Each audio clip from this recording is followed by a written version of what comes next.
Okay. What's going on, good people? My name is Kareem Puranda. I'm a licensed professional counselor, also a licensed clinical addiction specialist. I'm actually an entrepreneur. I own my own company. It's called Self-Taught Counseling and Consulting. And what I do is I work with people who struggle with mental health disorders and also substance abuse challenges with a certification in trauma. My ideal population is adolescents. I love working with the youth. And one of the main reasons I love working with the youth is because I myself was a troubled youth growing up. I'm originally from Bronx, New York. And I ended up getting a football scholarship to play football down here at Livingstone College. And in my time at Livingstone, I majored in criminal justice. And I became a police officer for 8 years. And I did a multitude of things while I was in law enforcement. I was a gang officer. I was a school resource officer. I was a detective, patrol officer. I did a variety of things. And I got burnt out with the job. I got tired of arresting people over and over and over again for the same things, right? And then I saw that a lot of the folks that looked like me were the ones that I was arresting over and over and over and over and over again.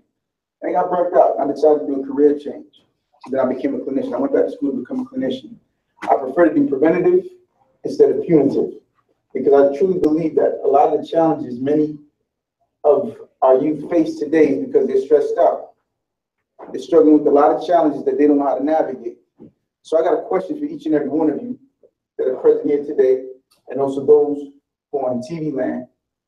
Did you plan to be here 3 or 5 years ago? No. This wasn't a part of your plan? No. To be sitting here. And so the next question I have for you is, how did you end up getting something that you didn't want? I did the wrong thing. Choices. I did the wrong things. Any other answers?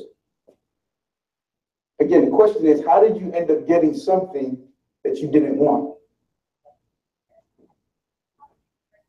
I didn't. Dang, it was like, I didn't go for what I wanted. I went for something I didn't want. You went for something you didn't want.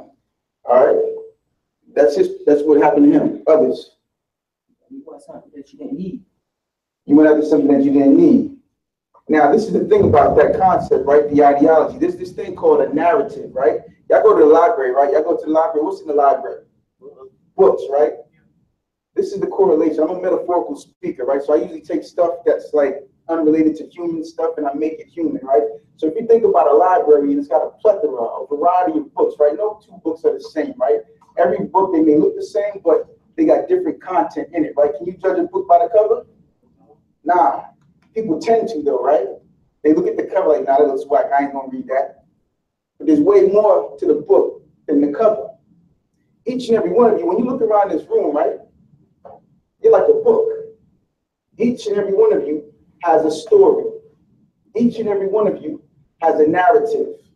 And that narrative is what shapes the decisions we make, the narrative we subscribe to, the narrative we believe. And so in your communities, wherever you come from, there's a narrative. And that narrative, let me make this very clear, that narrative wants to convince you to deny who you are to be something other than what you are. And when you put down your narrative and you take on somebody else's narrative, or one that was given to you by somebody else, you now become a victim of circumstance. You now get caught up in the trap and you become a hostage to something that wasn't even yours. And that's the play. How did you subscribe, or how did you get this narrative that wasn't your own? Where did you get it from? Who taught you this? Was it the peers? Was it the family members? Who said you should be like this versus who you felt most comfortable being? It's choices. We make choices, no question. And we make choices on the strength of we want to remain safe. Because truthfully, we're scared to be that which we are. Scared of change all day. Because you know what? Change is scary. People fear change. If I change, what will they say about me? How will they judge me? Does my change line up with the narrative? Let me give it to you this way. How many of y'all play spades? You understand the game? Yeah. All right. If you don't understand spades, how many of y'all understand Monopoly? Yeah. Right? Everybody understands Monopoly, right?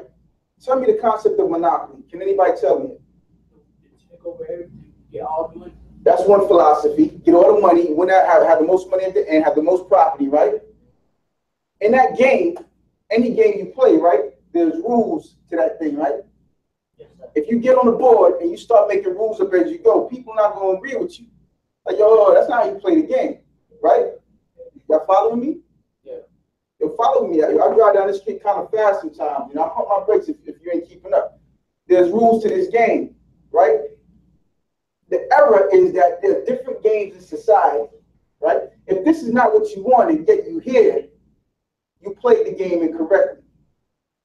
You played the game incorrectly according to some rules that didn't profit you no good. So in your communities, there's rules to it. In school, there are rules to it. And what you'll find out is that the rules in the streets ain't the same rules that apply in school. Because when you use them same rules in the streets, or the mannerisms and behaviors, what happens? You get expelled, you get kicked out, you get into problems. Huh? You get locked up because you fell victim to not understanding the rules of the game. So the rules that you're subscribing to are setting you up to fail. They're not setting you up to succeed. But there's hope though, because now you know. Now you know, just like you said earlier, I went after what I thought I needed. Now you know there's a different route. And the route you took to create this condition that you did not prepare for, you did not plan for, this is a farce. This is an illusion. It's an illusion. And if you don't change, what you think is going to happen? It's going to happen again. It's going to happen again if you fail to change. So this is the reality. In order for you to know where you're going, you got to set up a game plan. In order for you to set up a game plan, you got to know who you are and what you are in order to execute the plan. If you have no plan, or if you have no understanding of who you are, your environment is going to dictate your plan and dictate who you are. And you become trapped into this facade of wanting to be something that you're not. Because you think that being this way is more acceptable than being who you are. This is the fight that many people who come see me in a therapeutic session have. They struggle with their own values and the values of what other people have. And that's what causes their psychological disconnect. That's what causes their stress, their anxiety, and their depression. And I'm going to tell you what, a lot of young brothers in the hood, in most of these neighborhoods, are dealing with depression. They're dealing with anxiety because they didn't eat last night, because they didn't have that love and nurturing. There are 5 basic needs. I'm going to give it to y'all real quick. 5 basic needs that everybody needs in order to be successful adults in life. They need love and belonging, power, a sense of power and control, freedom, fun, and safety. If you don't have those things or a healthy representation of those things, you grow up with what I call a deficit, a character deficit. You're flawed in that area, and it's a void. So I put it in the context of gangs, right? Gangs serve a purpose of that love and belonging. They become the substitute love and belonging that you had wanted when you were in your primary environment that you didn't get. So you ran to a gang in order to feel that acceptance, that embracement that you were looking for that you never got. So when you don't get something, it becomes toxic. And then, that toxic thinking says, I need whatever I can get. And then you go to whatever works for the safety, for the quote unquote fun, according to the understanding of the narrative associated with the gang life. But that narrative is what's setting people up to fail. Fail before you get it right. So there's a lot of wounds, man, a lot of injuries that young men especially are not given permission to express. And so what happens when you got something suppressed inside, like a lot of injuries, a lot of hurt, a lot of emotional baggage, you can't let that off. You blow up. You blow up. You become that dude with the crazy temper. And I'm going to tell you what about those dudes that got really, really bad anger problems. Those are the ones who are the most broken. Those are the ones with the most depression and the most hurt. And it's all about regaining power in a powerless situation. Because the reality is, those who are hurt, you think about when you're hurt and you're crying, you're curled up, you're vulnerable. It hurts. It's an insecurity thing. It's an inadequacy thing. You want to regain power in a powerless situation. So let me get angry and back people involved. And then in the streets, the rules of engagement said, yo, if that dude is all about that life and when he get angry and all that, yo, he got mad respect. That's considered respectful in the hood. In the hood, a dude that's a hothead, but he's broken. He's hurt. He's stressed out because somebody abandoned him, somebody rejected him, somebody neglected him, and as a result, yo, this is what you got: a byproduct that goes nowhere real fast. Nowhere real fast. It's like stepping on the gas and you stuck in park. It's energy. Misused and misrepresented energy. And so the goal today, what I came here today was to bring a message. And this is a message that you're going to have a choice. You're going to have a choice to either take it and apply it or allow it to be something that plants in the ground that it'll come into manifestation later on down the road. Because you can't unlearn or unlisten to anything that's already gone in. Once you heard it, it's there. You'll never forget it. It'll just be reactivated somewhere later on down the road. And so the ideology is this. What is your plan? What is your agenda? What are you going to do with this time that you currently have available to you? Many of you may or may not know somebody who was here that's no longer here because the streets done got them. I know a bunch of people like that I grew up with. But that's the choices they made. That's the lifestyle they made. I could have went that way, but I made a choice. I made a choice. I made a choice. I'm an entrepreneur because I made a choice. I could be 9 to 5 easy, but I made a choice to make my best better. What is your current best? What is your current best? That's what you got to focus on and make that thing better. There's a concept, become a better version of yourself. What does that look like? You can't get to the better version of yourself if you don't have any goals. And guess what? The reality is that on this side of the fence, the side of progress, goals are included. You have to establish goals. That's the rules of the game if you want to do well on this side of the fence. I can't become an entrepreneur without goals. If I don't have goals, I'm going to be spinning my tires. You have to have goals. You have to know what these goals look like. You have to be realistic about your goals. What skill sets do you have that you can apply to achieving your goals? And the number one thing in order for you to become successful, in order to achieve your goals, the first thing, and I want y'all to remember this, you must, it's imperative, absolutely, learn to get out of your own way.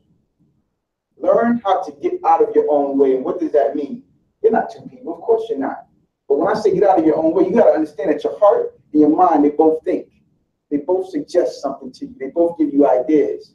You got to learn which one to listen to, or which one's the most appropriate. Because one is going to say, you can't do that. Come on, be the way you come from. Dude, yo, you ugly, man. You can't do that. What you think about going to that chick? Yo, you lame. Come on, bro. Don't even do that to yourself. It's called negative self-talk. Hence, my practice is called self-talk counseling and consulting. It's negative self-talk because we all have it. We all doubt ourselves sometimes, especially when it comes to the cusp of something new. I guarantee you, right? As far as your eyesight can see, if you were to look up in the sky and give me an estimation of how far away that is, whatever point you're looking at in the sky, some people would say that's about a couple miles, a couple thousand feet, whatever it may be. But at the limitation of your eyesight, right, is your goal. If you get to that point, you will realize that there's even more land beyond that. The concept of sky is the limit, it's not.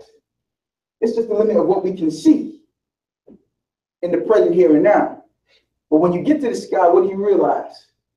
What's beyond it? More. There's a universe out there. There's a universe. So the sky is not the limit. Whoever said that was incorrect. They meant well, but that's a limitation. It's not the limit because there's a galaxy beyond the sky. And that's what I want to get y'all to understand. If you don't have that mindset to think outside the four corners of your block, how far will you go but to the corner? You follow what I'm saying? Yeah. This is wilderness, man.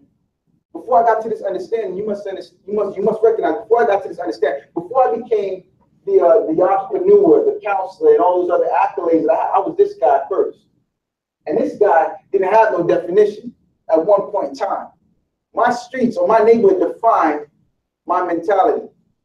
I had to become that in order to survive in that concrete jungle. Because if I didn't, then I became prey. So I had to become something that I wasn't. Made a lot of mistakes. Left back twice in high school on the strength of getting suspended so much for fighting. Still got scars on my knuckles to this day from people I done dealt with. I'm not proud of that, but it's a part of my journey. It's my book. It's chapter 1. You can read it. It's chapter 1. I'm still working on my chapters. There's still more pages blank that I need to fill in and write. Each of you are the same thing. Your book, you're the narrator, you're the author. You choose how it finishes. It's either going to be a lifestyle. In chapter 2, you're going to read the same thing about chapter 2 and chapter 7 because now you're an adult. Now you're doing the same thing you did when you was in chapter 2. Or it's going to be something different. It's always going to be a choice. There are no such things as mistakes anymore, gentlemen. It's a choice. Everything's calculated. A miscalculation, the mistake was you didn't want to get caught up to get yourself in this predicament. But whatever you did was a choice, no question. So if a miscalculated choice created this mistake, then you need to be a bit more calculated about what it is you do. And these adults that are here, the adults in your life, some may have or may not have the ability to steer you in the right direction. But the reality is that these adults know what's around the corner that you haven't seen yet. And they want to help you. They want to correct you. They want to show you a way. They can't do it for you. They can only give you the information. And then you got to follow the roadmap. But again, it's always going to be a choice. And what prevents people from making the choice to do something different is, again, those faulty, negative self-talk. I can't do it. I can't do it. I've never done it before. Nobody in my family's ever done it before. So who the heck do I think I am to do it? Who are you not to? Each and every one of you is a light. Each and every one of you has information that the other can benefit from.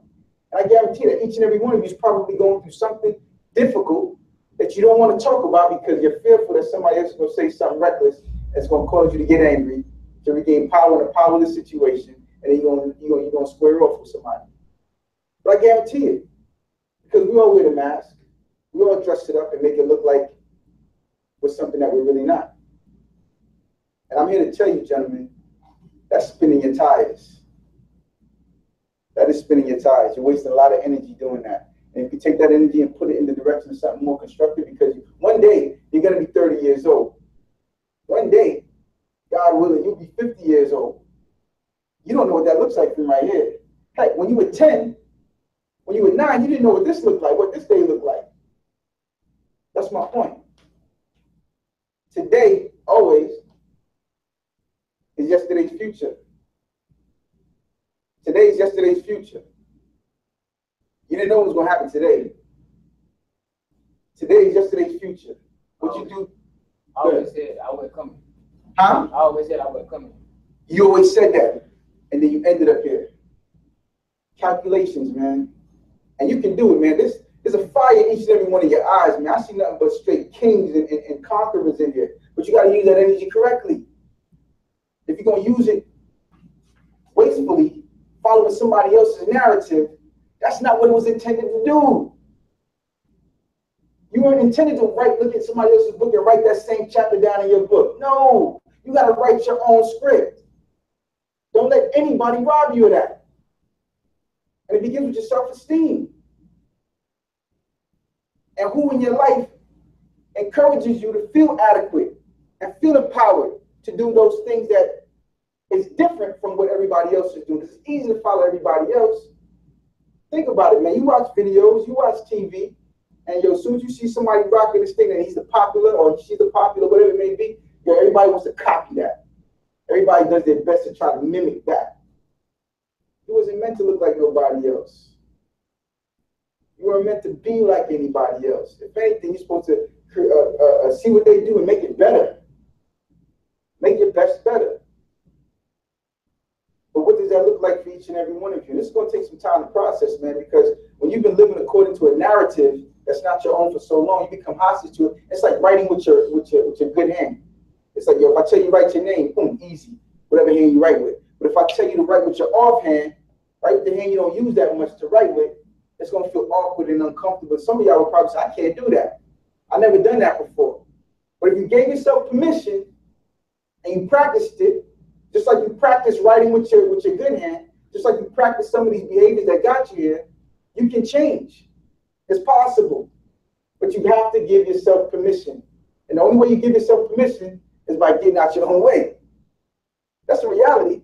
This environment ain't got nothing to do with you, man. It's about how you, in fact, think about this environment that creates your problems. This environment just is what it is. It's like the weather. I could have came here with a tank top and some shorts and flip-flops on. For what? It's cold outside. I need to put on clothes that's gonna keep me comfortable. It's a choice. And understand the metaphor. We can't control the weather, but we can do what? We can control how we dress, how we act and think. Same thing, how we dress for the weather. If we don't dress right, we're gonna be uncomfortable, yes? If we wear a hoodie and a thick jacket and some Timberland boots and some thick jeans in the summertime, you're gonna be uncomfortable if the weather's 90+ degrees. Yeah? It's a choice. You can wear that clothes, you can wear it, but you're gonna be uncomfortable. So life, the game of life, is always going to be about adjusting and adapting, just like we adjust and adapt to the weather outside. You just gotta make sure you dress right. You gotta make sure you got the right clothing in your drawer to be able to do it. And so how do we develop the clothing? How do we get the clothing to dress accordingly in the weather that changes so frequently, right? Come on, say again. Gotta go get it. Give me more of a definition of how you go get it. Because that looks different in multiple environments. How would you go get it? To the best understanding that you have. Say the question again. How would you go get the things that you need in order to do well in life? I'd make change. Tell me what kind of changes, and it's going to be specific to you because you're different. You're a different book from everybody else. What changes specifically will you need to make? I need to make change, not my environment, but my life and what inside of me. I gotta change all that inside of me. When I do that, then I'll be well equipped for anything I want to do. Man, brother, that sounds beautiful. Do you know what you're asking for, though? It's difficult.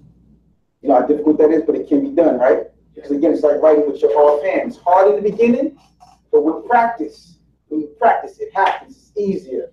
Michael Jordan wasn't born as great as he was. If y'all know who Michael Jordan was, right? He practiced. If you want change in your life, to become a better version of yourself, to make your best better, soldiers, you're going to have to practice. You're going to have to practice. So what does the practice look like? While you're in here, in a safe environment, if you will, you have an opportunity to practice. If somebody steps out of bounds and disrespects you, that's a perfect opportunity to practice doing something other than what you would have done. And in one environment, you probably would have fought, got up and, rah, rah, rah, and all that jazz. But now you can practice. You know what? I'm going to let that be. I'm going to let it be, because if I do engage in a fight or if I do stoop to this standard, it's going to set me back. Goals. If your goals are clear, you will recognize what belongs and what doesn't belong in the plan to get there. Does that make sense? Yeah. Let me give you another metaphor. Y'all play video games, right? Yeah. I want y'all to think about this, because I'm going to hit you, I do these things. A video game. You start off what, level 1? Yeah. Right? Huh? Okay, so he went straight to GTA. Okay, we'll use that, right? That's his point of reference. That's okay. Everybody went to a point of reference. And that's another thing I'm going to get to about how we, in fact, perceive the world around us with just a little bit of information. But I'm going to take that. You start with level 1, right? And then after you do so much activity at level 1, you level up to level 2, right? And then you go up higher and higher and higher each game, right? They all have levels to it. Now, let's say you get to level 100 in the game, right? Could you go back to level 1 and get the same amount of experience points to boost you to the next level of 101? Could you go back to level 1? Nah, you're not going to get no points for that, right? So understand what I'm saying. When you are at a certain level in life, you can't hang out with people at lower levels because they're not going to help you get to the next level. Exactly. In a game, in order for you to level up faster, what do you have to do? Play higher levels, right? That's how you get your experience points. So what you're going to have to do in life, the translation of it is hang out with people who are where you want to be. That's how you level up. That's how you mushroom and power up. Super Mario fans, some of the old school cats. Yeah, that's how you power up. Get the mushroom off the thing, and then boom, then all of a sudden you become invincible. You gotta hang out with people at a higher level or who are doing things that you want to do. You follow what I'm saying? That's the critical point. Hang out with people who are doing what you need to do, who are modeling the appropriate rules of engagement in order for you to get to that same level. And then you gotta practice it. You gotta practice it. That's critical. So you gotta have what? Goals. You gotta get out of your own head, get out of your own way, negative self-talk. Surround yourself with the right people, the right environment in order to get those things that you desire. Those are some of the ingredients. How do you see yourself? Do you think highly of yourself? Do you think you're capable? Do you think you're competent? Do you think you have the ability? Everything begins in the imagination. In order for you to realize this thing, you have to first imagine it, see it happening before it happens. This facility, this chalkboard, these desks, this equipment, before it came to be, before it manifested into what you see here today, it was in someone's imagination. Everything, the chairs you're sitting on, the flip-flops, everything, the gear, the clothes, it was in someone's imagination, and then they created it. You two are creators. But what will you imagine and what will you create that's going to benefit everybody else? Because of that person who imagined those chairs, you now have the ability to sit in them. They didn't see you sitting in these chairs whenever they imagined it back in the day, whenever they made the chairs. But here they are today, y'all sitting in them. So what will you imagine that will benefit somebody else? What will you create? And imagine if they never created these chairs to benefit you. Somebody else would have gotten the opportunity to imagine and make it happen. Don't miss your opportunity.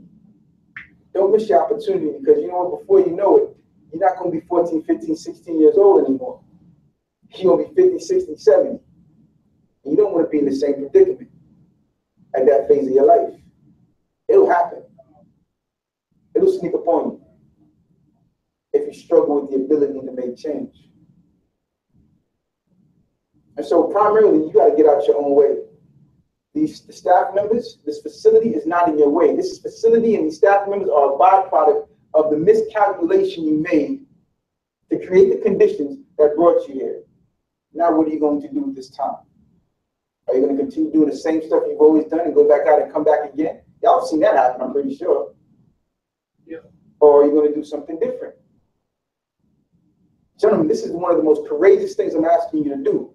Change.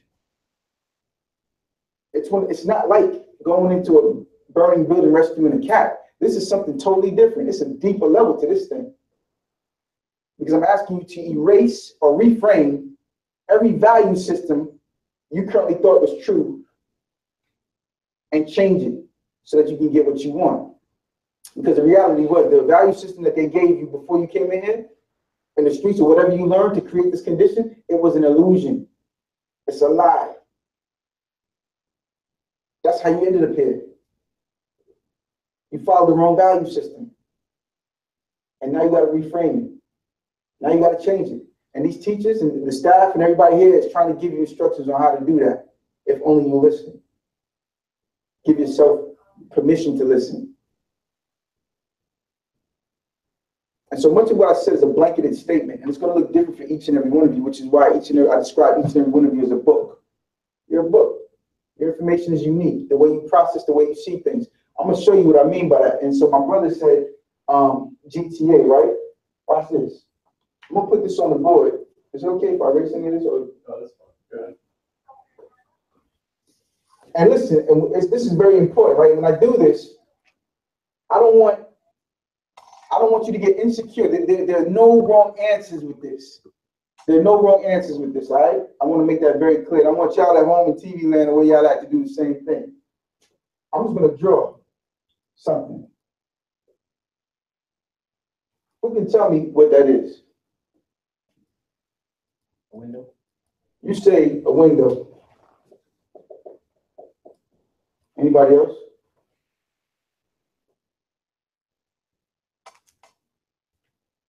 Pill. Say it again. A pill. A pill? Anybody else? Y'all laughing? Anybody else? Pillow. You say pillow. And he verified, he said pillowcase. Don't get that twisted. Yeah, that's what he meant, pillowcase. What else? Domino to me. You said a domino. Anybody else? Some people didn't say anything. What do you think it is? Say again? He said a door followed by I don't know. What else? What else? I just see a rectangle. I just see a rectangle.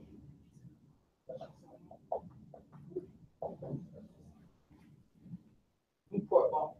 You said Newport box.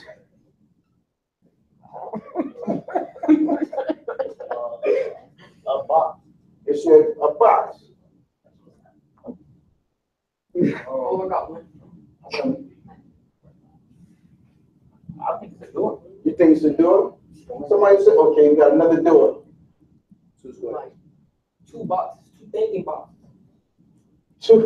I like that too. Thinking boxes. And I heard you say 2 squares?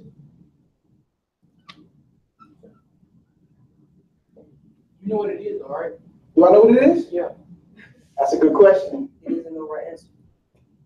My dude, there are no right answers. This is what you see. This is called perspective, right?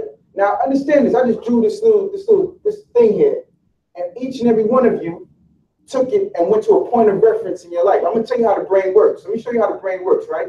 We can't think of anything that we've never seen or done before, right? So we automatically make sense out of the things that we don't know according to our old thinking, the way we used to think, or the things that we did see, right? That's how you knew that this is a door, I don't know, right? But you follow it, I don't know, because you didn't want to be wrong. You don't know what this is. You're not sure, but you got to be intentional about your perspective on how you see life. If you don't know where you're going in life, then guess what? Everything is always going to be I don't know. And if it's subject to I don't know, then the environment's going to define you. You can't let the environment define you. You got to be clear. Like my brother said, this is 2 thinking boxes. You dang all right, it could be 2 thinking boxes. It can be the domino. It can be a window. It can be a pill. It can be a pillowcase, a Newport box. It's all based upon what you've been through. It's all based upon what you've seen already. That's how you make sense out of the things that you don't know. It's not only that, but it's also dangerous, because if your mindset is in a toxic place where you see negative all the time, then everything you see that may be positive, you'll consider it negative. And you won't want nothing to do with it, or you'll treat it the way that you've always treated everything that you've been involved in. That's why the changing of the mindset has to occur. That's how the cycle continues. So this could be a fridge. So nobody said fridge, right? Nobody said refrigerator. But look at what happened. I said it could be a fridge. And then all of y'all started looking at it like, you know what? It do look like a refrigerator, but you didn't think about that until you and me had a conversation about it, right? That's how this process works. That's how it works. When you get with people who are where you want to be, or people who can give you education on something, it can open up your perspective. That's what this is all about, gentlemen. Your perspective, how you see the world around you. When you give yourself permission to grow, look at how much more you can learn inside of your box of understanding. You can add more information, you can stretch it. So now, you can't say, I don't know anymore. You can apply something to this new experience that you just learned. And it's just not this particular exercise, but it's just with life in general. When you give yourself permission, each and every one of you, to hang out with somebody who's doing something that you want to do, it opens your perspective. And you're no longer a hostage to the narrative that you came in here with. That's the reality of it, soldiers. I'm telling you something that I know, and I've tested it and I've proven it. If you give yourself permission at this age of the game, or at this stage of the game, trust me, success, promise, glory, all these things will be guaranteed and added unto you if you, again, create your plan, set your goals, identify the people, places, and things that are where you want to be, hey, and you reshape the narrative. You write out the narrative. You follow what I'm saying? But you got to get out your own way. You have to get out your own way and not align yourself with people who will distract you or cause you to catch flat tires on your journey. We want to make this a smooth sailing. And again, you can do that if you avoid them bumpy roads. Everybody understand how this, in fact, plays into the way you see the world around you. Yeah. You got to challenge. You got to question your thoughts. You got to doubt your doubts. Yeah. And failure, let me tell you something about failure. Many people get caught up with failure, right? Failure is not as bad as many people subscribe it to be. It's an opportunity to learn what didn't work and how to improve. As a matter of fact, I failed a lot, to be very honest with you, before I got to where I got to. And I couldn't have gotten here without those failures, is what I'm telling you. Those failures were necessary. I told y'all, I got left back twice in high school, yo. 10th grade. I repeated that grade twice. And you know what motivated me to get out that class? Because I started seeing people I didn't know that were way younger than me, 2 years younger than me, and I felt mad and secure about that. I said, you know what, I got to go to night school, summer school, all year round just to make up that 1 year. And I ended up graduating a year behind. That was in high school. Fast forward to college, my master's degree for counseling, I was a 4.0 student. Your present ain't always going to be your future. Or you don't have to live according to your past. Understand that. You're not defined by your past, but in fact what you do with it. You can make these things that have happened to you, the challenges that you've experienced, either your stumbling block or your stepping stone to another level. Follow what I'm saying? It's all about how you choose to look at the things that are presented to you. Facts. So I'm going to challenge y'all. What will you do different? You don't have to start with the whole picture. You can start somewhere in the corner. What will you do different? One piece at a time. Just one thing. What will you do different? I want y'all to think about that. What will you do different moving forward now that you know what you know? Set small goals. Set small, my dude. That's excellent, yo. Set small goals. Yeah. Rome wasn't built in a day. There's another cliche, this proverb, a journey of 1,000 miles begins with the first step. Think about a step. Can I take one step and make 1,000 miles? Nah, B. One step at a time. But I'll never get there if I don't start. Set small goals. Excellent. Others, what will you need to do to become a better version of yourself or make yourself your best better? What will you need to do? Keep trying. Keep trying. You can't give up. You can't. It's through the trying and the repetition of practice that makes it become easy. If y'all ever play sports or anything, if you practiced it long enough, you got better at it. You have to keep trying. You have to keep trying. The reality is when you try, you're actually not trying, you're doing it. You're actually doing it, and you're perfecting it every time you do it. Yeah. Think about whatever craziness you ever been involved in or whatever kind of badness you've been involved in. You practiced that before you did it. You practiced it. Now it's time to practice something different. But again, you got to give yourself permission to do it. So set small goals. Keep trying. What else? More effort. More effort. Oh, man. You ain't lying. Yo, let me tell you about that effort, right? So I used to be real brolic, man. I used to lift a lot of weights back in the day, right? It's old man muscle now. But I'm going to tell you what, I couldn't have got as strong as I did without putting effort. I'm going to tell you what, if I wanted to get strong doing push-ups, right, I couldn't just do one push-up and be done and think, I'm going to do like 50 push-ups tomorrow. And all I could do was one. I had to keep working at it, do a push-up every day so I could do 2, until I could do 5, until I could do 20. I had to keep doing it. And eventually I got to the 50. The reality is 500 pounds, it doesn't change. It doesn't get any lighter. And it doesn't get any heavier. In order for me to lift 500 pounds, what will I have to do? Keep trying. Keep trying. Before I can get to 500 pounds, what I gotta do? So all day. And I build on them goals until I could bang 500 pounds. And guess what? It wasn't the 500 pounds that got lighter. I got stronger. That's why I can lift 500 pounds. Not today, heck no. That's why I can lift it. Because I got stronger. I set small goals. I kept trying. I put the effort in. What else? What will it take for you to become that better version of yourself or make your best better? Hang around different people. Tipping my dude. You're absolutely right. Hang around different people. What kind of people though? It can't be just regular folks. You gotta be definitive. You can't be I don't know. Hang around different people. I don't know. You can't do that. The same people that do what you like. You want to hang around the same people that do what you like? The same people that want to make something out of their life. They want to work for it. Good point. People who are just as ambitious and motivated about doing something greater than what you're currently doing. Absolutely. That energy is contagious. That's right. So Tiffany, who are these folks? What they look like for you? Who you gonna hang out with? More people that don't want to get in no more trouble, or they haven't been in trouble. Bingo. Excellent goal. That's a very achievable goal. So finding out, all right, who are the players that know how to act right and not get in trouble.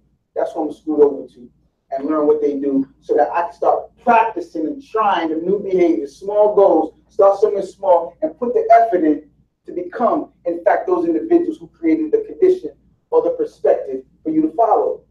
Good for you, man. Good work. Yes.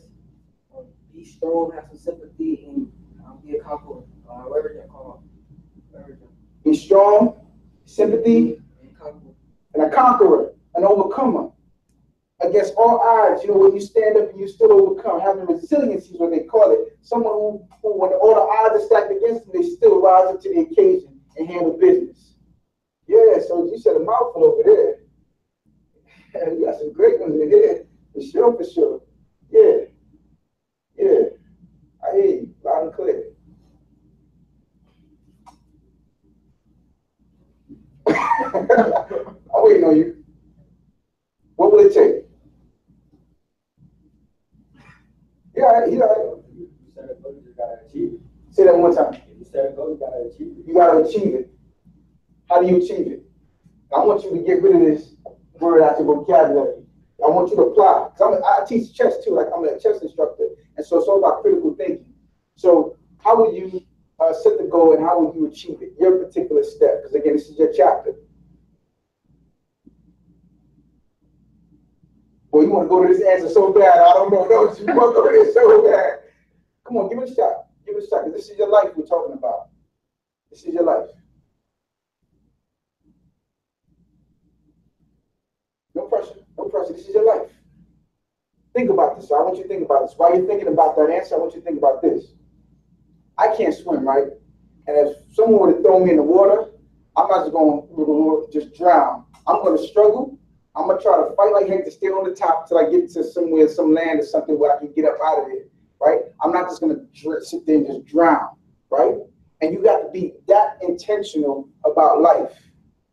You have to be that intentional about life. You have to go for what you want and not let the concerns or fears that currently reside in you supersede the greatness that's on the inside of you. Because the reality is our fears are not as big as we think they are. We give them that power, but they're really not that dang on big. And I'm going to give you an acronym I heard, growing up. Fear is false evidence of things appearing real. False evidence. False. An illusion. Not true. False evidence that appears, it looks real. So therefore, we give it the respect that it deserves, but it's false. And that's what keeps our brakes on when we should be progressing. False evidence. Really? An illusion? That's like saying Santa Claus is real. Y'all still believe in Santa Claus? No. Huh? No. Oh, okay. I just want to make sure. All right, because some people, some young folks still believe in Santa Claus until you get to a certain age, right? Then you change that mindset, right? You recognize Santa Claus will be fitting down on the chimney. I ain't even had no chimney, so how you gonna come down? Yeah. But that's what this process is about. It's about maturing and evolving out of that old mindset and applying new thoughts in order to get what you want. To be calculated. So what is it going to take? for you to make your best better. Of course, we got the goals down, Pepper. How does it look for you to achieve those goals? Keep trying. You know what he said again, though. He didn't put I don't know in the back end. He said it first. I don't know. Keep trying. But yeah, you're right. Keep trying. That's right, soldier. That's right. It's a process. It's all a process. It's all a process. So this is a good opportunity for each and every one of you to ask me a question. Like I said, I'm a licensed therapist, right? So I help people who have brain disorders, people who look at the world in a very strange way, and it creates a lot of their disconnect and their confusion and their anger and all these different things. And I help unravel those things and how they came to have this perception of life. And then I give them, they can't unlearn what they already know, but they can learn new information based upon what it is I help them to uncover and to do the exact opposite. What questions do you have about life? How old are the folks in here? How old are you? 15. 15. 17.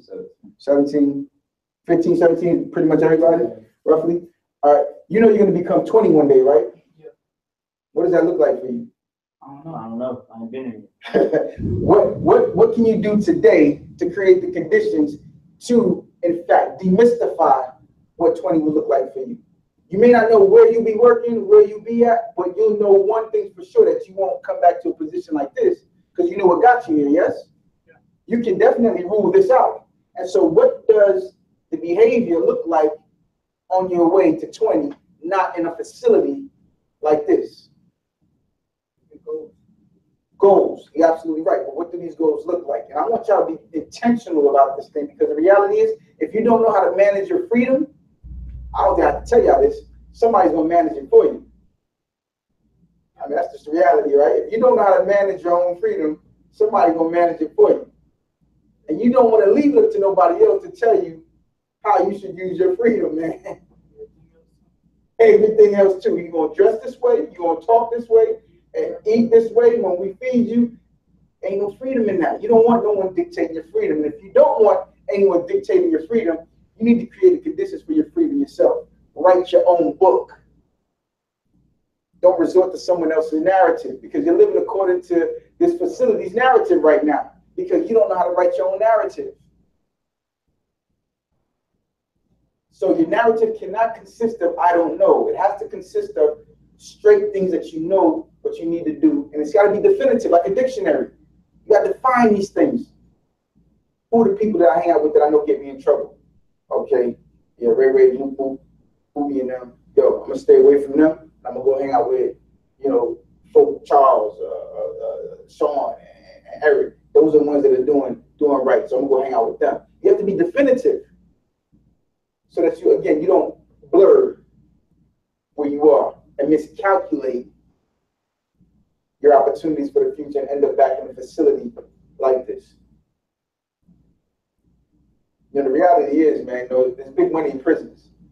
So there's a system out there at play that desires you to mess up so they can make money off you. Do you see any of the money that the system makes off you?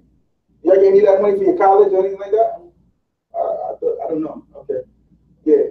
But the reality is that there's a system that banks off of people getting sick, so that they got to come see me for substance abuse treatment, pharmaceutical injuries and industries, and also prison systems that are privatized to make money off of how many bodies they can keep inside the jail system. But they need people to act up or act according to the narrative they create, so that they can keep those jails filled, so they can get money. That's how it works. And none of y'all are getting this money? No. Interesting.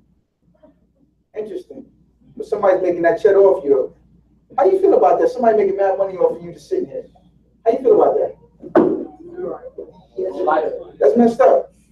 Yeah, don't want to sit here. That's messed up. Yeah. But that happens.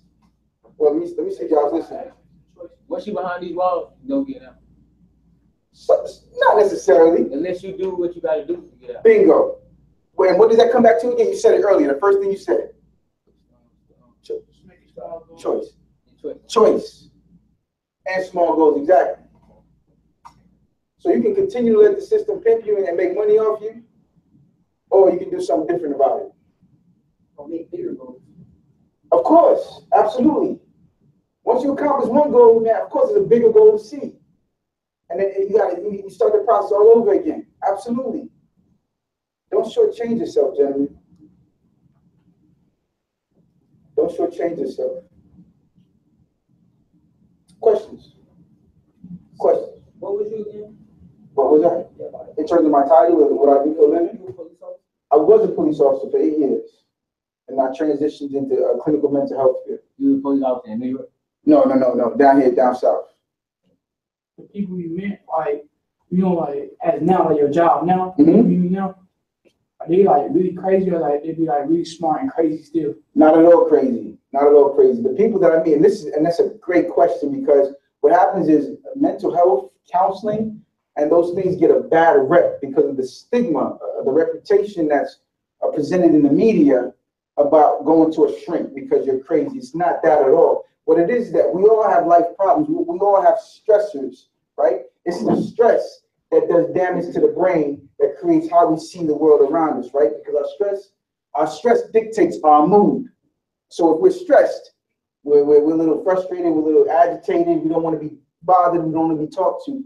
And it's that creates a landscape of problems for people. Relationship problems, work problems, personal problems, because the stress causes one to look very negative upon themselves. So it's actually, it's not crazy people that I necessarily work with. It's just people who don't know how to manage the stress.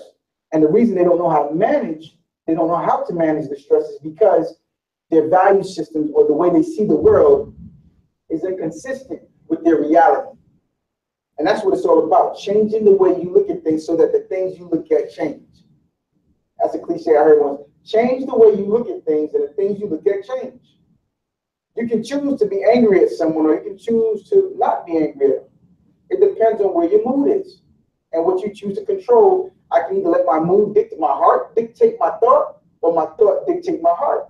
They both think and they both drive behavior. So you gotta figure out which one you want to be the captain over. Great question, excellent question. Others? Come on. I'm a therapist. Ask me all that you need to know. Let me demystify the process for you because I want to encourage. What kind of mindset they got? When you say mindset, tell me more about that.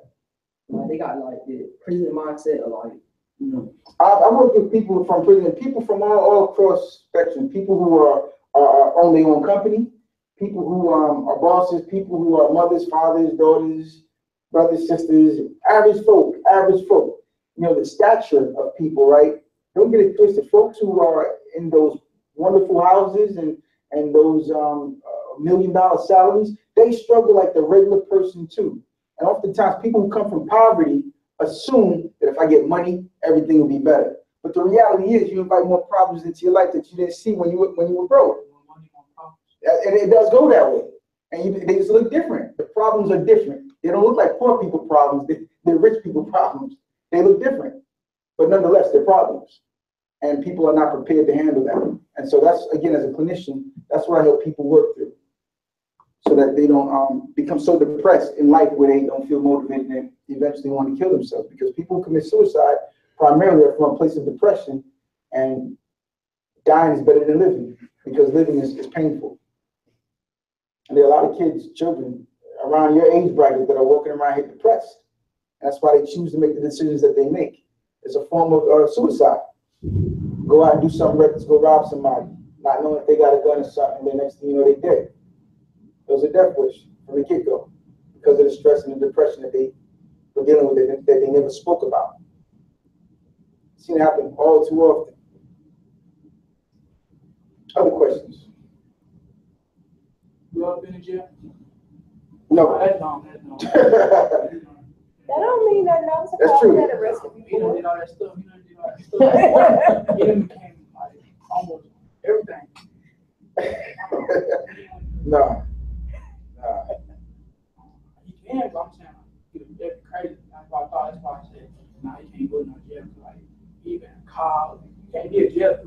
Sure you can. Police officers can still get arrested and come out and be police officers, depending on the crime, depending on what kind of crime it is. Yeah. I'm talking about like before. No. Before, like I said, like you went to police officer, you ain't nothing. You like on the street. Yeah. No. I wasn't arrested doing those wasn't arrested at all. I wasn't arrested. This is the thing. It depends on what you were arrested for. You can still get on the force. Depends on if it was like a juvenile, if it's sealed. No, I'm not talking about juvenile. I'm talking about like grown man stuff. Yeah. Amazing. Again, it depends on the charge. If it's not a felony. What made me want to go into therapy? I think so that's a good question. Therapy, I think therapy was to help me manage some of the things that I was dealing with in terms of transitioning from the environment I grew up in to this new environment now that I'm working in terms of the professional side of life and things that I didn't see as an example, bro. I didn't see anybody doing what I'm doing today in my environment. And it was stressful. It was stressful. And I wanted a way to figure out how to cope with that. And then I became fascinated with how the brain works and how we think about things and how we create these thoughts that either help us or hinder us from accomplishing our goals. And so that was one of the primary motivations to get into therapy. And on top of that, I'm a passionate person about helping other people do well. I'm passionate about helping other people do well. And, it's something that I believe was put on the inside of me, even from when I was way younger and even going through some of the challenges that I went through, messing around with the street life. I always wanted to help others, but I was stuck in a narrative that wasn't my own until I got courageous enough to change it. That's when things started happening for the better for me. So that's one of the primary reasons, man. I love what I do. I think I heard you before, though. That name sounds familiar. Yeah, Kareem, Puranda, probably, man. Probably. Ain't no telling. Ain't no telling, man. Have you ever been like in my bank when you're on work? Can't say, You can't say because it's yeah, they did that too. But I can't say even thinking about, no, I don't think I'm any famous in terms of celebrity status. Like before? Can't even think of it right now if I did, to be honest with you. When I played football, I traveled and did a lot of things. I met some ESPN folks back in college days. We were pretty good at the football team. We went to Atlanta and played the bowl game. No. Didn't go to NFL. This was college. And we met the announcers from ESPN, a couple of those guys. And that was pretty cool when we went to the bowl game. But not especially spectacular. You hurt your knee or something like that, right? Nah, man. I hung up the cleats, man, because of the politics of football. There's politics in everything, to be honest with you. I devoted all my energies to academia because the politics. I didn't come from a rich family, so I didn't have the sway of how to influence who gets playing time and all that jazz that goes on when it comes to college sports. So it's another animal. It's another animal to tackle, man. Was you good though? I was pretty decent. What was your spot? For that. And you hurt some people out there? I hit hard. This guy. Yeah, man. We're gonna have some side conversations. We're gonna talk, man. I want to try to stay focused on the idea of us making our best better. But yeah, we're gonna talk. Any other questions? So, good. Bobby Murder? Huh? You knew Bobby Murder? No, I didn't know Bobby Shmurda. Yeah, nah. What can you tell me about Bobby Shmurda, though? Yeah. He was all right, man. Yeah. He locked up now. And now he locked up. You know why he locked up? I don't remember. Murder. Right? Yeah. Yeah. Choices, man. Choices. It's all an illusion.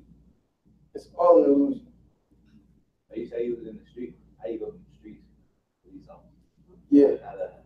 How that happened? It's hard to conceive that, ain't it? It's hard to conceive that. So the reality is this, right? We all have like experiences that we have to go through in order to get higher understanding in life. We can't get that experience without an interaction with the environment around us, right? So even though I profess I was in the streets, it doesn't necessarily mean that the police was watching me or anything to the fact where I could get incarcerated for things. I mean, it's not that I was more smarter than anybody else and whatnot. I knew that there was a limit to how much of the streets I was going to get involved in. And there was a limit, and I put that line out. And fortunately for me, I had football that kept me in a space where I didn't have to cross any lines that some of my friends did. So, when I say streets, you have a perception of what that looks like and sounds like, but when it comes to like, you know, if we're talking about like, yo, moving packs and selling dope, nah, that wasn't me. But I was out there though. If that makes sense. Yeah, like you was like the type of person like to be beating people up and stuff like that. We're having a side conversation, this guy. Other questions. These are valid questions though. These are good questions. What you want to know? How many push-ups did you? I don't know, man. I haven't done push-ups in a while, man. I'm not even on stunt, man. It's been a minute. But when I was in my prime and when I was working out stuff, I could do a lot. I was able to do a lot. That was important because I played football, so I wanted to be the best I could be at it. So I had to be strong. Students want to know where you are from next door. Where I'm from? The Bronx.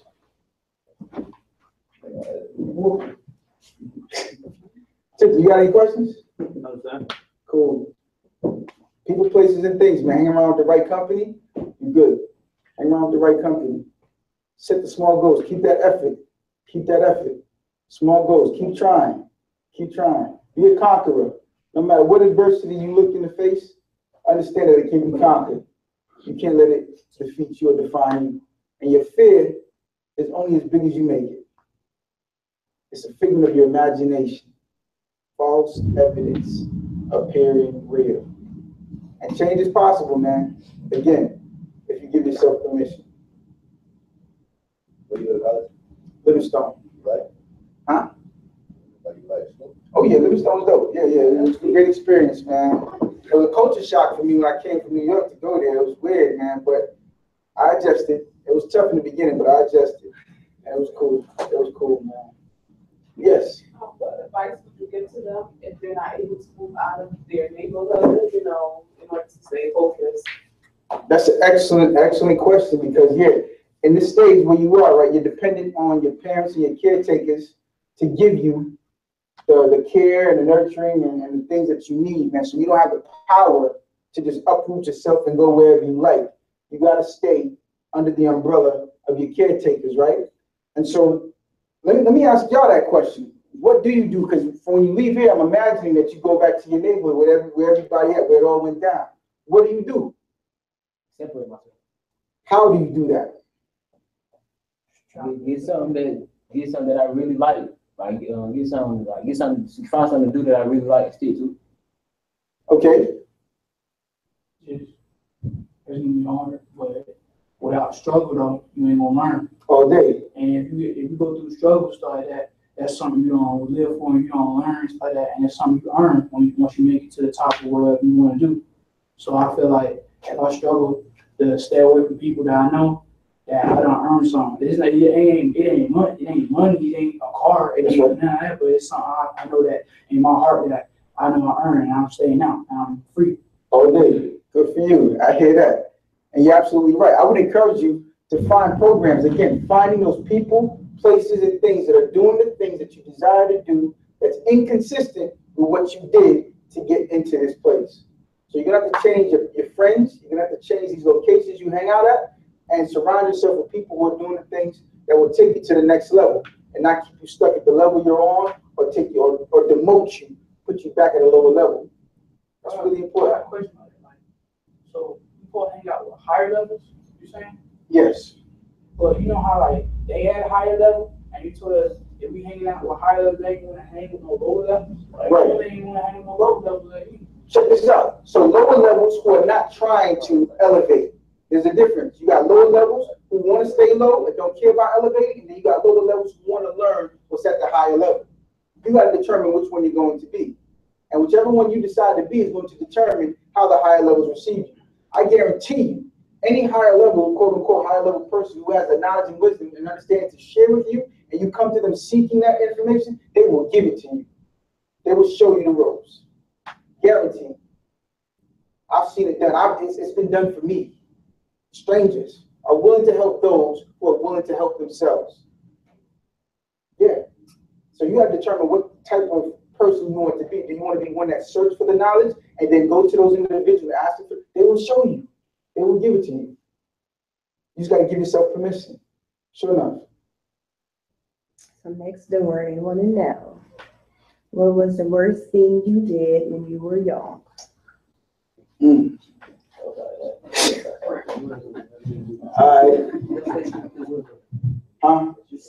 So, all right, so I can talk about this because this is my book, right? I'm an author, right? I wrote a book called Breaking the Code of Silence: A Cop's Journey to Triumph and Truth, right? This book is coming out in October. And one of the stories I talk about in my book when I talk about being in the streets was that there was one of my partners, and I'm trying to use different names because I want to use their names, but who just came home from prison. And he was at the time, I was 14, he was about maybe 17. And some folks had chased him through the projects where we used to hang out at a couple of days prior to that I was in privy to. And he came down the hill, and he used to always have access to guns. And he found two, he didn't find them. He had two guns. He gave me one in a brown paper bag. And he wanted me to come in and go shoot these dudes that chased him on the previous day, right? Now, I'm gonna tell you this story. I was so scared. This is my first time ever holding a gun. First time ever holding a gun. But this is the thing, right? I fronted like I was about that life because I watched all these videos back in the day, right? And I thought, oh, I got a gun now. Oh shoot! Like, what am I gonna do with this? Because I never held a gun before. I didn't know what to do, right? I was paranoid, and so, but I had to keep it cool out the front, like I was still about that life when I really wasn't, right? And so I followed him up the hill, and I tried to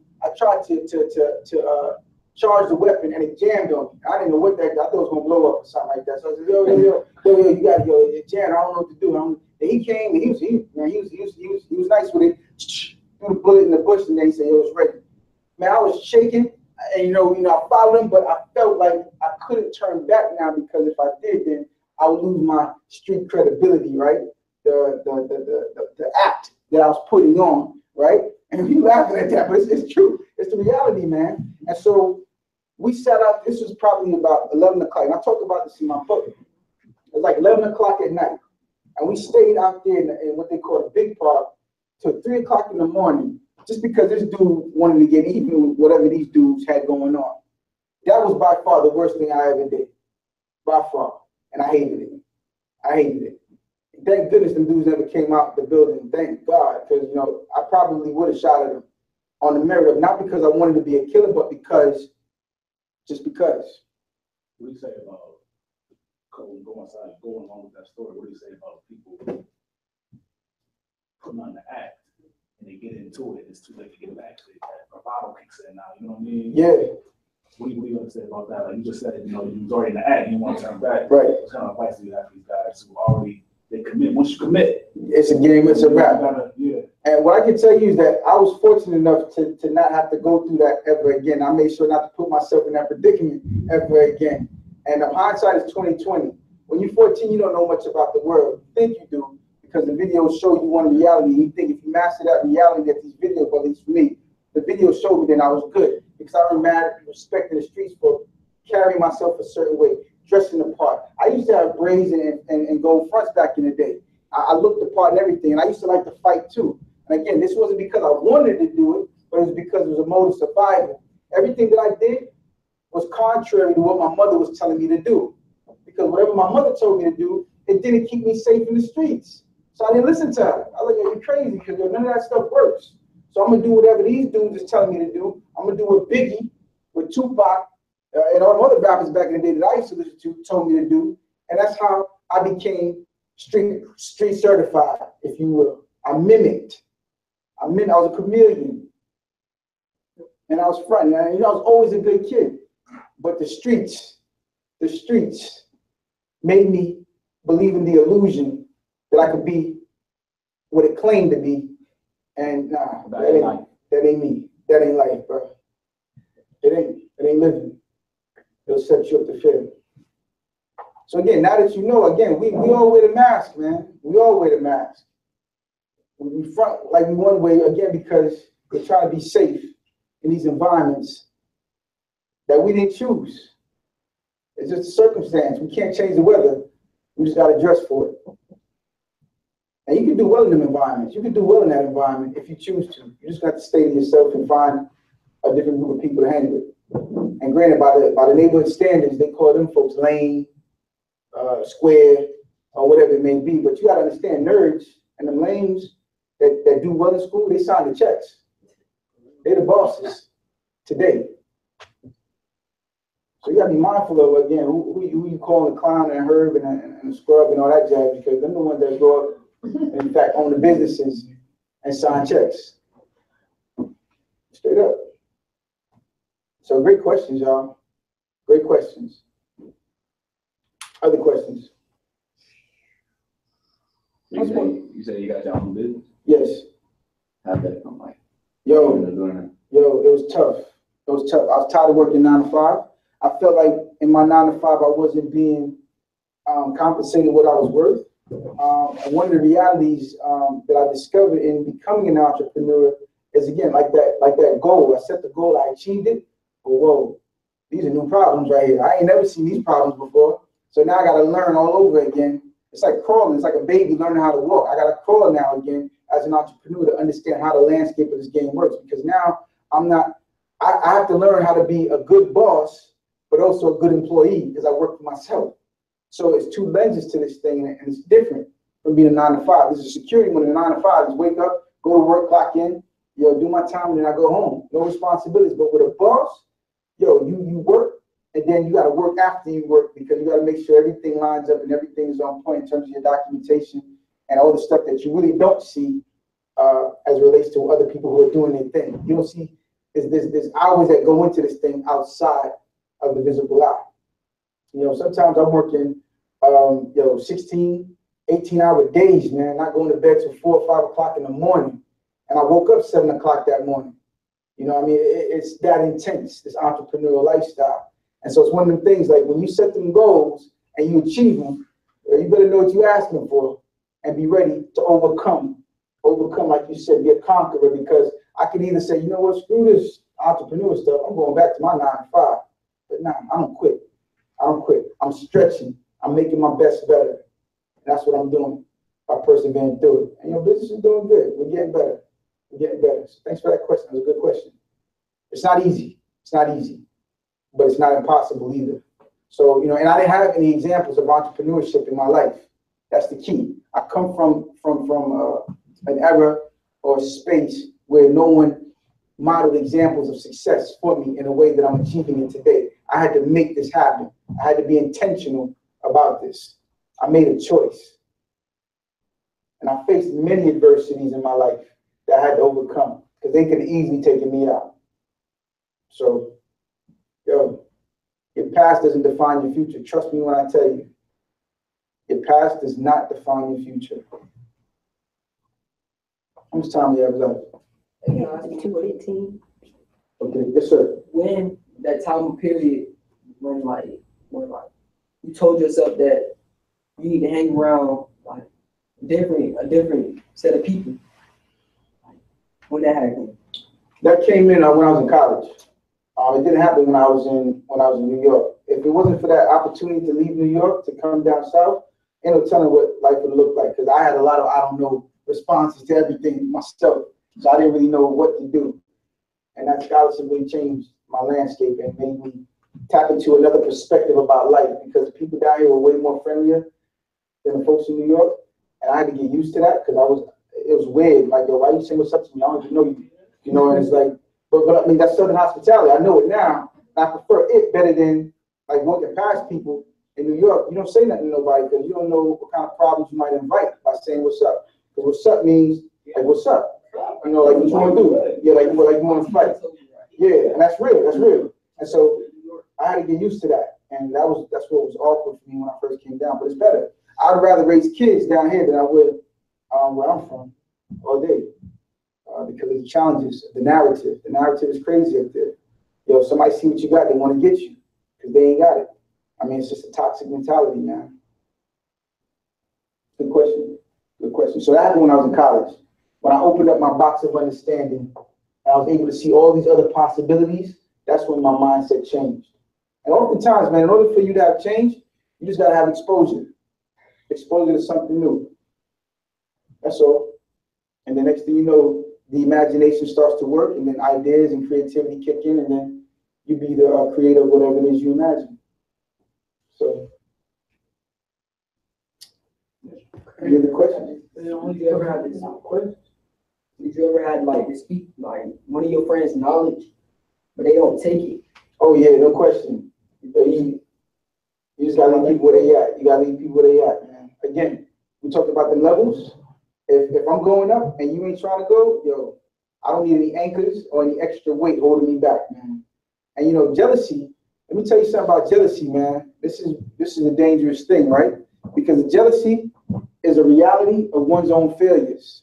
And when people see you doing something that they want to do that they can't do because they in their own way, it'll make them hate you.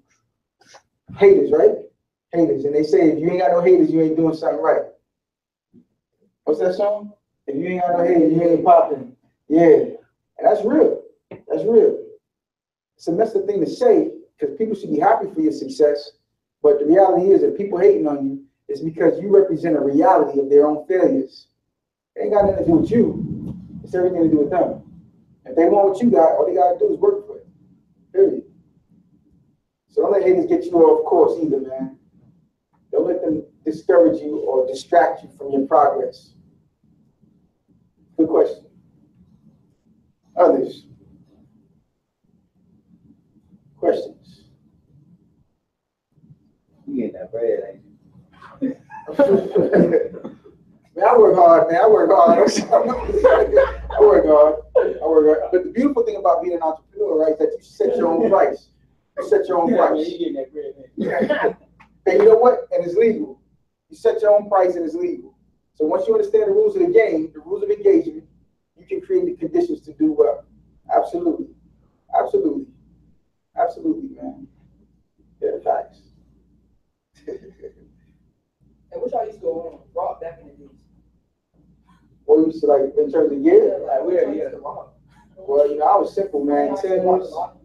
Timbs and hoodies and camo gear kind of like thing. That was me back in the day. Oh, bandanas and all that. Fittings. Yeah, we used to do all that.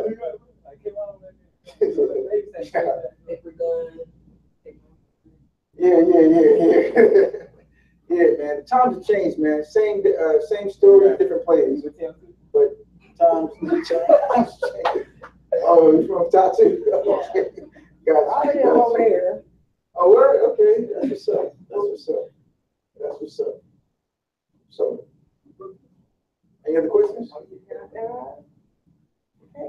Cool, y'all. Thank you.